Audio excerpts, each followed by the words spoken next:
અંબાજીમાં ભાદરવી પૂનમના મેળાનો આજે છઠ્ઠો દિવસ છે અને લાખો ભાવિક ભક્તો આજે દર્શન માટે ઉમટી રહ્યા છે। આવતીકાલે મેળાની પૂર્ણાહુતિ છે, છેલ્લો દિવસ છે, ત્યારે વહેલી સવારથી વરસાદી માહોલ પણ છે કેમ કે આજે ને આવતીકાલે બનાસકાંઠામાં રેડ એલર્ટ આપવામાં આવ્યું છે। ત્યારે અત્યારે અમે કંટ્રોલ રૂમ પર ઉપસ્થિત છીએ। એસપી પ્રકાશ ચુંબે અમારી સાથે છે, એમની સાથે વાત કરી કે કંટ્રોલ રૂમથી એક તરફ ભીડ છે તો બીજી તરફ વરસાદ છે, કઈ રીતે આખી આ સિચ્યુએશનને મેનેજ કરવામાં આવી રહી છે। સર, અત્યારે લાખોની સંખ્યામાં ભાવિક ભક્તો પણ અંબાજીના દર્શન કરવા માટે આવી રહ્યા છે અને એ વચ્ચે બનાસકાંઠામાં આજે અને આવતીકાલે રેડ એલર્ટ છે, તો કઈ પ્રકારની વ્યવસ્થા, કઈ પ્રકારનું મોનિટરિંગ અહીંયાથી થઈ રહ્યું છે? નમસ્કાર।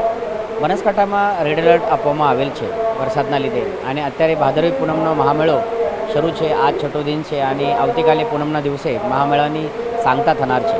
મહામેળાના દિવસો દરમિયાન તંત્ર અને પોલીસ તરફથી ચોક્કસ બંદોબસ્ત અને વ્યવસ્થા કરવામાં આવેલ હતી, પરંતુ વરસાદના લીધે અત્યારે તેમાં થોડી મોડિફિકેશન કરવામાં આવેલ છે। ખાસ કરીને પોલીસ પોઈન્ટ ઓફ વ્યૂથી કહેવામાં આવે તો પાર્કિંગની જે વ્યવસ્થા છે, કેમ કે અંબાજી ધામ એક ડુંગરાળ વિસ્તારમાં હોય છે અને પાર્કિંગની વ્યવસ્થા ઓછી હોય છે, તે ધ્યાને રાખીને કઈ કઈ જગ્યા ઉપર વરસાદના ધ્યાને લઈને પાર્કિંગ કરી શકાય અને કોઈ જગ્યા ઉપર પાર્કિંગમાં પાણી ભરાઈ જાય તો ક્રેનની વ્યવસ્થા પણ કરવામાં આવેલ છે।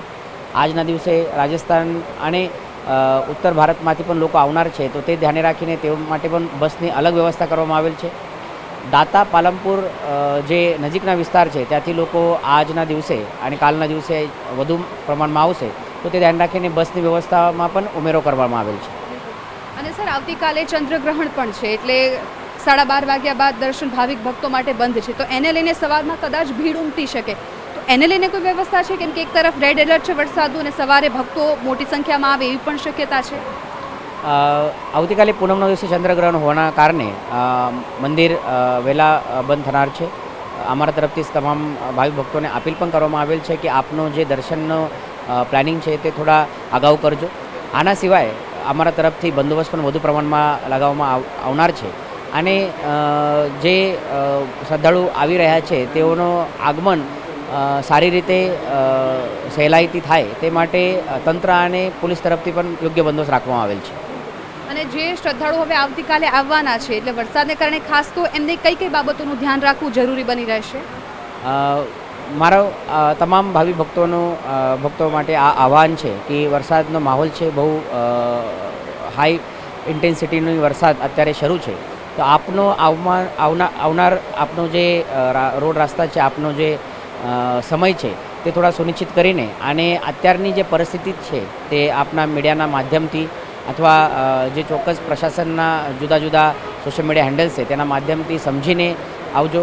અત્યારે આપ આવનાર છો, કોઈ જગ્યા ઉપર વધુ વરસાદ થાય તો યોગ્ય જગ્યા ઉપર આપ આશ્રય લેશો અને કોઈ બી પરિસ્થિતિ આ પ્રમાણે થાય કે જેમાં આપની અમારી જરૂરત હોય તો તાત્કાલિક કંટ્રોલ રૂમમાં સંપર્ક કરજો, અમારા તરફથી આપની મદદ કરવામાં આવશે।